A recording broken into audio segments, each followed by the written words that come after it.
মৰমৰ ছাত্ৰ ছাত্ৰীসকল, আজি আমাৰ আলোচনাৰ বিষয় হৈছে পুৰুষ। ইয়াতে কৈছো যে ব্যক্তিবোধক সৰ্বনাম পদক পুৰুষ বোলে।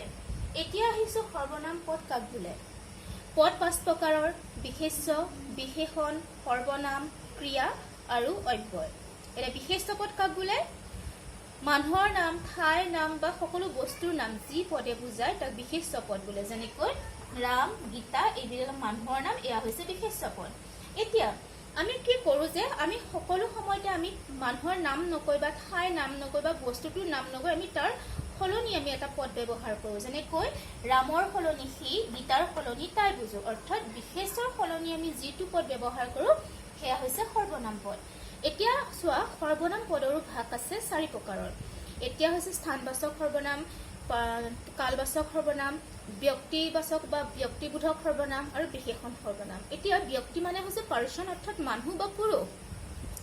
মানুহৰ নামৰ সলনি অৰ্থাৎ সি, তাই, তেওঁ, তেওঁলোক সলনি আমি যিটো পদ ব্যৱহাৰ কৰো, যিটো সৰ্বনাম ব্যৱহাৰ কৰো, সেইটো হৈছে ব্যক্তিবোধক সৰ্বনাম। আৰু এই ব্যক্তিবোধক সৰ্বনামকে কি বুলি কোৱা হয়? পুৰুষ বোলে। এতিয়া পুৰুষ কেই প্ৰকাৰৰ? 3 প্ৰকাৰৰ। প্ৰথম পুৰুষ, দ্বিতীয় পুৰুষ, তৃতীয় পুৰুষ। প্ৰথম পুৰুষ কোনটো? মই নিজে। দ্বিতীয় পুৰুষ কোন?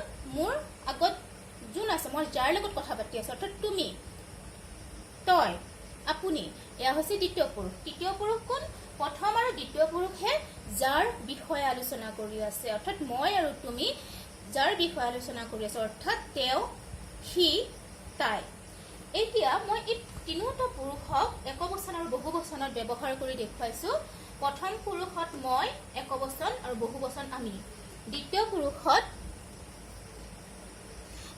পুৰুষত তুমি, তই, আপুনি একবচন আৰু বহুবচনত তোমালোক, তইহঁত, আপোনালোক। তৃতীয় পুৰুষ সি, তাই, তেওঁ আৰু বহুবচনত কি হ'ব? সিহঁত, তাইহঁত, তেওঁলোক। এয়া হৈছে পুৰুষৰ থুলমূল ধাৰণা। Thank U.